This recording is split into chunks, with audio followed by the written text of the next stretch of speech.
Welcome to Financial Flight Academy with John Schuetz and Brent Connelly from Soar Wealth Strategies. In this podcast, we inspire families and business owners to build a foundation for their financial future. We do this by listening and building trust with our clients. Join us for this journey where we explore ways to protect your nest and live out your dreams as John and Brent draw from years of experience and guest experts to help you take that leap of faith.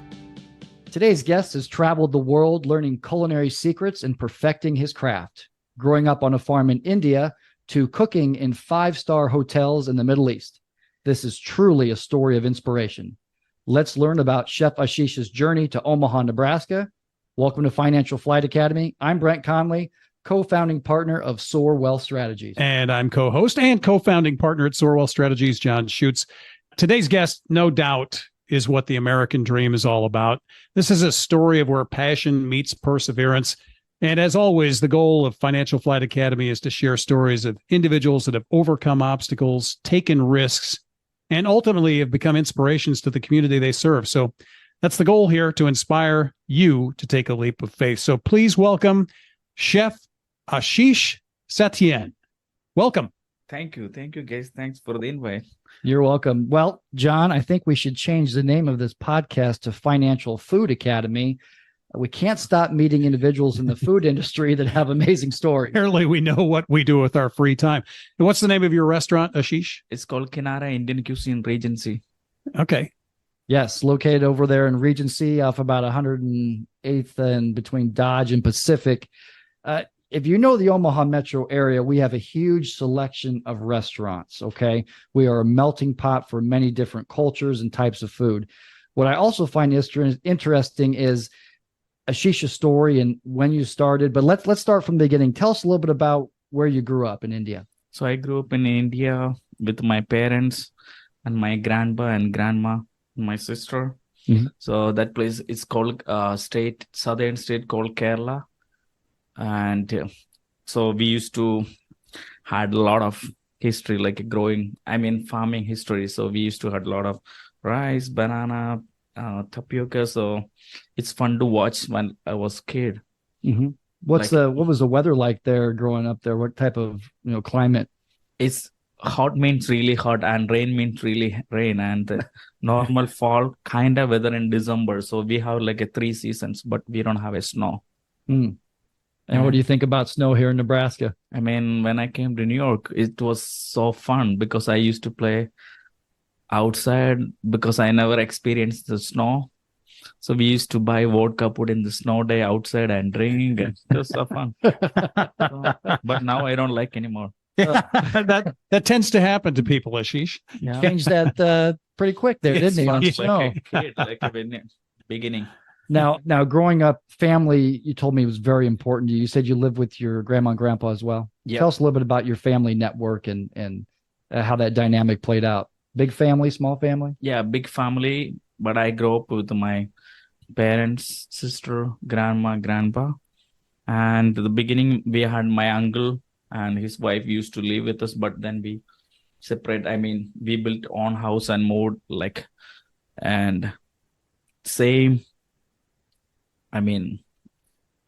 close to like a 500-meter away from our old house. So because it's like a big land, mm-hmm. So it's fun. Every year we have family visiting from different state, and it's like a big gathering. And mm-hmm. all the time when there is families, food is an important. So I grew up watching a lot of fresh caught seafood or on raised chicken or a lot of vegetables from farm. Mm-hmm. They make different styles. So food is like a big thing when I grow up with my big family. So we obviously do a lot of financial planning here. It's always interesting for us to find out from people, what was money like growing up for you? Oh, it wasn't much, kind of poor, but average. And but we had a lot of farm. I mean, not a lot, but it's enough to survive. Right. And what about your father? What was his role in supporting the family? Oh, he was beginning as farmer. Then it wasn't working out well. Then he went to different state with my aunt. Then he learned driving and he went to Saudi Arabia, and he was a driver at Saudi for almost 16 years. Oh, wow. But he visited only every year. Okay. So he was like a delivery driver? He used to work for a while for Coca-Cola. Then he became a cab driver. He drive own car, and that was fun. Work hard over there and then send money back for the family. Oh yeah. Yeah, for It's sure. an immigrant dream. So you had this farm and you grew different things that we don't probably grow here in Nebraska, I'm guessing. Rice, banana, tapioca, coconut, always, and the mangoes. But large scale, we grow tapioca and the rice. Gotcha. And tapioca. Okay, help me out here. Yeah. Tapioca it's the root that you use, correct? Yeah. Is the top part is fun to watch, and the bottom we eat. Right. Gotcha. I did not know that. I just know tapioca pudding. I watched a lot of films in high school, so this is how you learn things, Brent. Anyway, right, very good. So, a little bit about your education growing up. You went to public school. Yeah. Okay. And I myself was a study abroad program in Mexico during college, so I kind of know what it was like to kind of learn a second language. But I know that when I was down there visiting with a lot of the locals, they were required to take English early on. So tell me a little bit about how you started to get, kind of some English vocabulary and learn the language down there. So the basic education, like if you go to public school back in days, so 4th standard, you have to start learn English. So they just start with the words and, some, and 5th standard is go, first English. So 5th standard's like 5th grade. Yeah, 5th grade, there is more. They start teaching more. So every higher you grow, you have to learn more English. And also we have to learn multiple language, like a Hindi part of our education. Then common, like here, mathematics, science, physics, chemistry. So how many languages do you speak? I speak 3. Okay. Actually 4, but Malayalam is my mother tongue, and English we learn for surviving, so we can communicate. Right? And the Hindi, common popular language in India, then little bit Tamil. But I pretend like I only know Malayalam because I love my language. Sure, yeah, and that mother tongue. Malayalam is just a local dialect, I understand. Yeah, our state, every state have their own language in India. Oh my goodness. So that's interesting. I learned that in Switzerland also, that you might be in one community and they speak they couldn't communicate with somebody from not very far away because it's a different language pretty much altogether sometimes. Same with the food too. Yeah. And the religion. But I would still eat the food. I may not be able to understand somebody, but I would eat anybody's food. We'd be able to translate that over there. Yeah, for sure. So, Ashish, where did the passion for cooking come from? I mean, I was a kid, so I always being around the people make amazing food, like mom, my grandma. Everybody does amazing cooking. So I don't know, one day after high school, graduated from high school, my mom wanted me to go for further education. Then I got the admission, but I said, no, I am going for a culinary school. Then I thought it's not that much hard work, but I ended up being like working 16 hours a day for $5 a month. Training period over a year. Wow. Yeah, but it's fun. We graduate almost 30 plus 32. But after a year, I came to know there was only 4 staying in the same industry because other all left. Because back in days, it's really hard. The chefs, senior chefs, 99% treat you like a slave because they want to make sure either they show their power, plus they'll teach you the best, and they want to make sure you're doing right, and you don't survive if you are not a hard work. So so I see this chef on TV. I don't really watch the show, but all the promos of this chef are him screaming at people. Does that really kind of capture how it really is in these high level kitchens? Not all of the chef, but now it's changing. But it's fun. I like it because then you can be a tough. If you're a crybaby, you're gonna quit. So you don't want to cry babies in your kitchen. Either you makes the food salty. Yeah. You either be strong and you're gonna deal with a lot of things. You don't have time to sit there and It's like a right. There's a fine line there probably to make you tough in the kitchen. And I imagine they wanted to make sure they were going to see who was really going to stick with the program. Yeah. Yeah. Same with Dubai too. If you work with the French, German chefs, they don't care. As long as you're doing the good job, they will appreciate if you don't. So and they don't wait for anyone to doing the dishes and everything. If they want something, they'll step in wherever it wants. I'm guessing that weeds some people out pretty quickly. Yeah. So I got a question. You said something once about your grandmother and your father had different opinions about your cooking. Yeah. Touch on that a little bit here. Because your grandma basically inspired you. Yeah. But the thing is, she won't eat anything outside the home. Who's that? Your father? No, my grandma. Oh, your grandma. Okay. Even we go outside, she only drink a tea. She don't eat any food from the hotel or restaurant her entire life. And the houses she don't know. Personally, she won't eat there too. She's really picky. And she don't eat beef, meat, less. And she have on plate. She's that kind of clean. Okay. Then after I was in the culinary school, so you all do practical too. So when my cousin got visiting us after their newly marriage, so I thought I gonna make something new to them. Then I made a chili chicken. Everybody liked it except my grandma, because when you put a cornstarch, that consistency is different for chili chicken. She's like, what is this? Grandma's a tough cookie. Yeah, she is. But she helped me to do everything. Clean the chicken and cutting vegetables. She said no. Very supportive, but draws the line at actually eating the food. Interesting. Very interesting. So what is it like working in some of these 5-star hotels? Oh, that's like a best experience you could. I mean, for your career, you learn a lot of things and you work with amazing chefs and the best facilities you could imagine in your life. And I still think that I should go back and work there. Wow.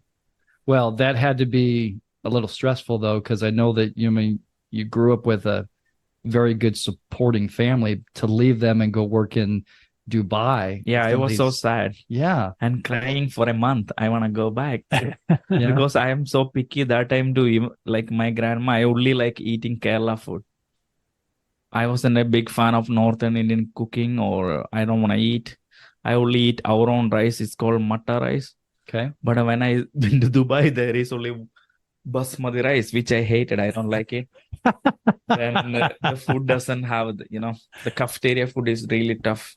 Okay. But I survived.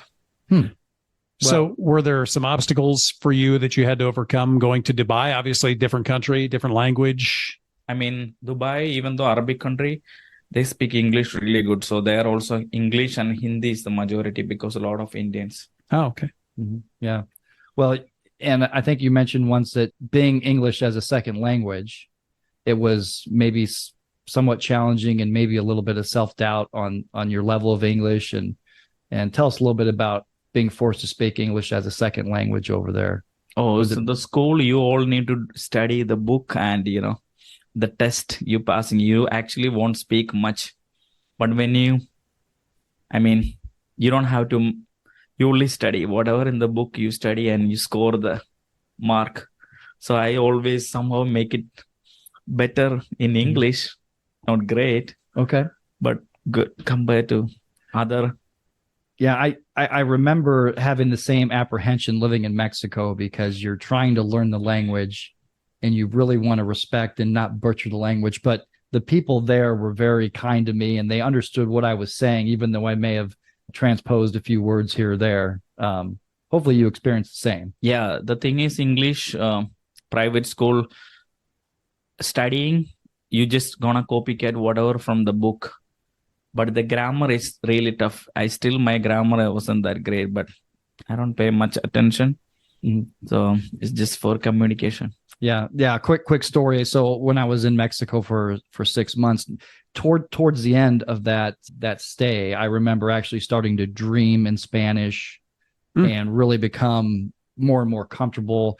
Didn't have to think so much about what I was going to say. I just naturally blurted out, good and bad. That's for another podcast. But no, I think that that says a lot about your character. And it's very challenging to step into another culture and adopt not only their language, but, you know, how they do things. And who would have known you had different types of rice in different regions, right? It's weird because I dream in subtitles. But anyway, when we come back, we're going to talk about how Ashish found his way to New York.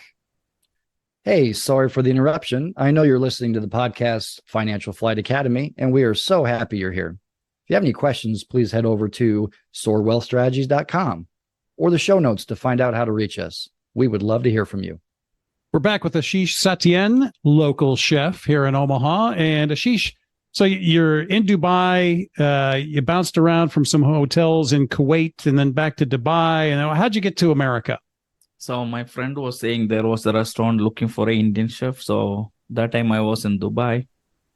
So through him, I contacted the owner. That's why I came to New York. So tell us a little bit about some of the mentors and former chefs that you have that really kind of help push you to get toward the U.S. Oh, okay. So while I was in Kerala, I used to his name is Sajesh and other chef name is Suresh. They were really, the Suresh was really tough. He literally used to give me all the punishment. He called it royal straight. I used to work like some days 16 hours because he think, if I stand there, he said, oh, it's not clean. You don't clean. Good. Okay. You don't did that. Okay. Royal straight, 16 hours. Really tough on you. Yeah. And the other guy used to teach me a lot of basic stuff. Mm-hmm. So I think I worked with him only 8 months, but he actually trained me well. Then I was in the other hotel.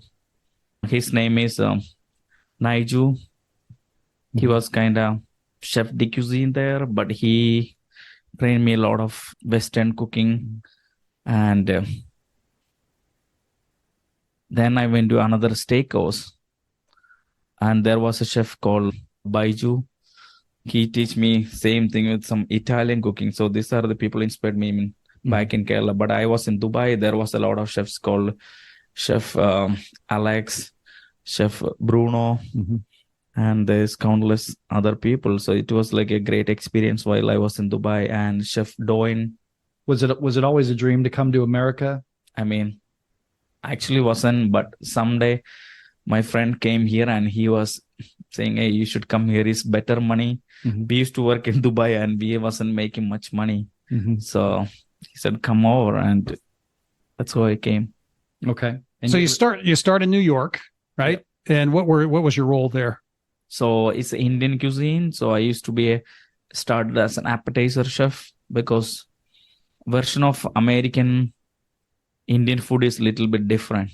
Yeah. And the style of cooking and the care line, everything in the kitchen is different than what we do in India. Americanized Indian food, right? Not Americanized, but the style, because ingredient to, a lot of things. So you always start with an appetizer. Then you experience that, then you go up. Then I become a Thai chef there because it was a multi-cuisine. Oh. So I learned some Thai, so I was a Thai cook. So okay. Interesting. So how did you end up in Omaha, Nebraska from New York?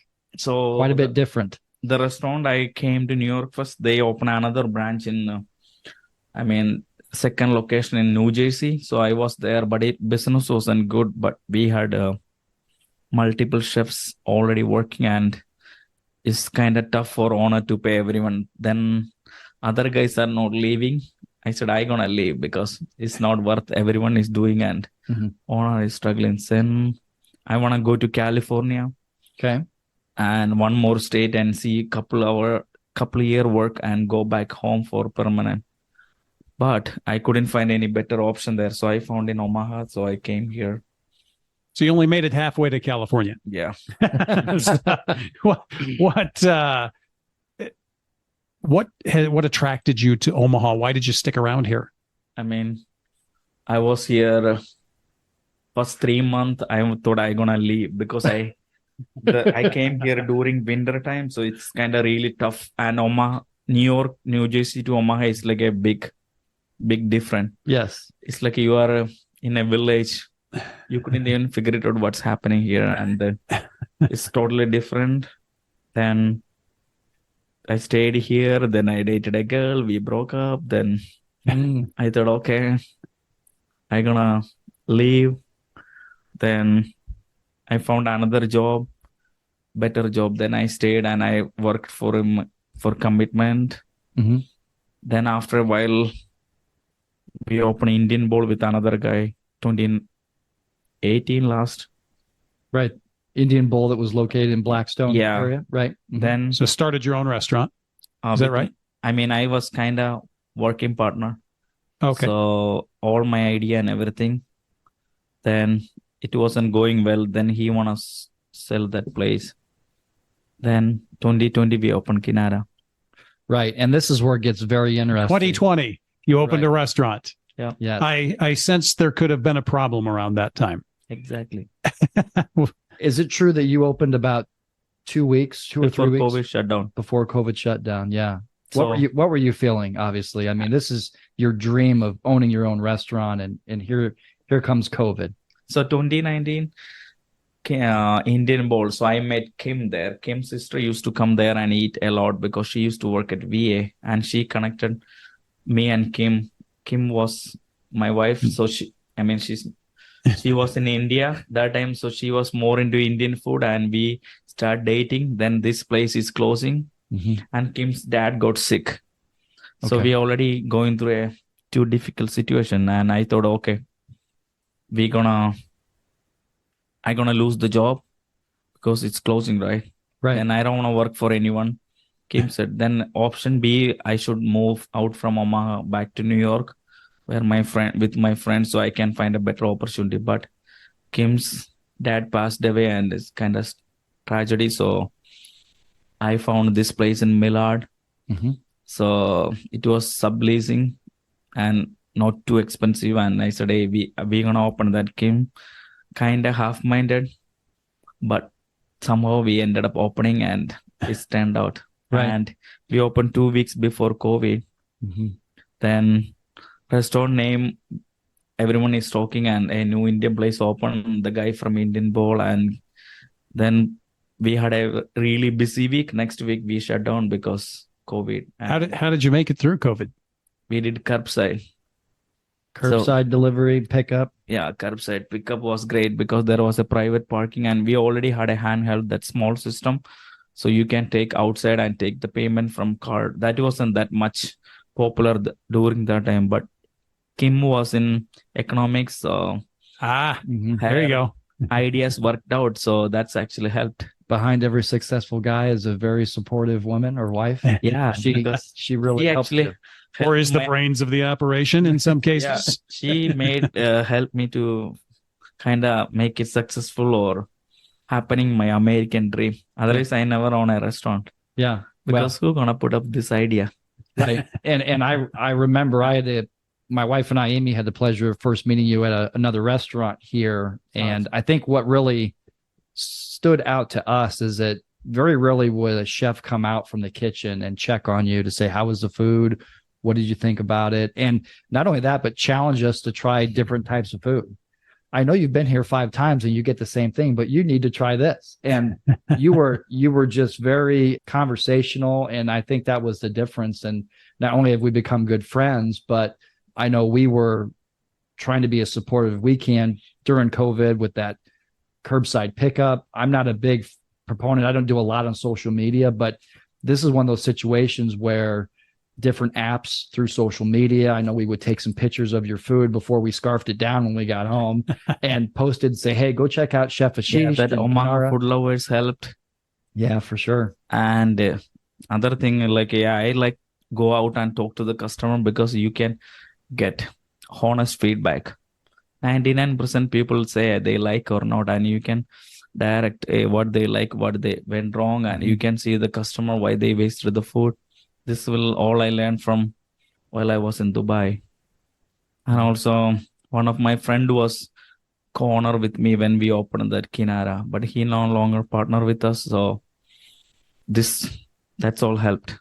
So I've always wanted to know this about chefs, people who are at the very highest levels of making food. Because, I'll make something at home and it's just me throwing something together. But do you have a favorite dish that you like to make? And then the second part of that question is, did you ever have something on the menu that you thought this is going to be big and for whatever reason it wasn't? Yeah, it's always something.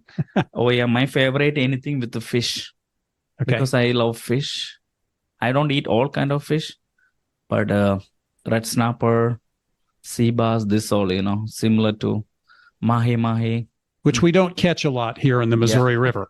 We actually get Right. from Florida. Right. Everyday catch or catch of the day, whatever they will. You order today before noon, you will get shipped tomorrow. That's Right. amazing. Yeah. Was there a dish that you thought this should have done better on the menu? Yeah, there is a popular dish called Bagara Began. It's eggplant dish. It's a lot of work, but I ended up throwing that in the trash mostly every week because Really? my wife liked that a lot. She's still saying I should make. Another one was in our menu was pork belly ulartid. So we used to do that as a special. Then we used to sell a lot. But once we put in the menu, it's no longer. Really? Pork belly didn't go over very well. No, I mean, people stop buying as much as like before. So now we stop. You just never know about people's tastes, do you? Yeah, no, you don't. No. So tell us about your family now. Now we have a little one that you and Kim welcomed in. Yeah, and me, Kim, and the older one, Amaya, she's 3, and the younger one, Kalyani, she's 7 months. Okay, very good. Well, Brent, why don't you talk a little bit about how we help business owners here at Soar Wealth Strategies? It's one of the things that we like to do. Yeah, some of our favorite clients are business owners because they come to us with multiple challenges, whether they need to set up retirement plans for themselves and their employees, or they want to discuss their employee benefits outside of retirement. It might be life insurance benefits or anything that they can offer, because Ashish, it's very challenging in today's environment to keep and retain employees, right? Exactly. And, you probably saw some turnover in those early years. Yeah, it's really, finding good employees is really hard, but we are actually so lucky. Most of our employees been with us, especially surveys, over an year, 2 year. Right. So they are sticking together. And well, and John, there's a lot of really good incentives right now as far as tax credits go for small business owners that set up retirement plans. Right. Get some credits for the first 3 years of the plan. You can learn more about that at the irs.gov website, or we can help you out with that here at Soar Wealth Strategies. Just give us a call at 531-867-3400 or send us a message on our website at soarwealthstrategies.com. Sure. So we help you folks work on the administrative side of retirement plans and help you out with third-party administrators. There are costs to those things, so it's best to have a discussion about that. So, Ashish, as we wrap things up here, what's next for your restaurant, Kinaara? I mean, we are still pretty brand new in Regency, so we are turning 1 year next month in Regency. Total, I mean, be in the business 4 years. We haven't planned anything much bigger yet, but something, I don't know, maybe next year we'll see how the things goes. Maybe another different style of business. Well, you're being very modest, because every time we've been in there, it's always been busy, and you and your staff do a great job to create a wonderful dining experience. I can honestly say that. And for those of you who want to step out and try some unbelievable cuisine from a fantastic chef, fantastic person, please go visit Kinaara. As Ashish said, they're located over in Regency. And we really appreciate you having you here on Financial Flight Academy. Thank you for telling your story. And Yeah, no problem. we're really glad that you made it, and you didn't let anything like COVID stop you in your tracks. So thank you. Thank you. We wish you continued success, Ashish. And if you'd like to get in touch with us here at Soar Wealth Strategies, maybe have a fit meeting with us to see if we're a good fit for each other, just give us a call at the previous phone number or visit our website, soarwealthstrategies.com. We'll catch you next time on Financial Flight Academy.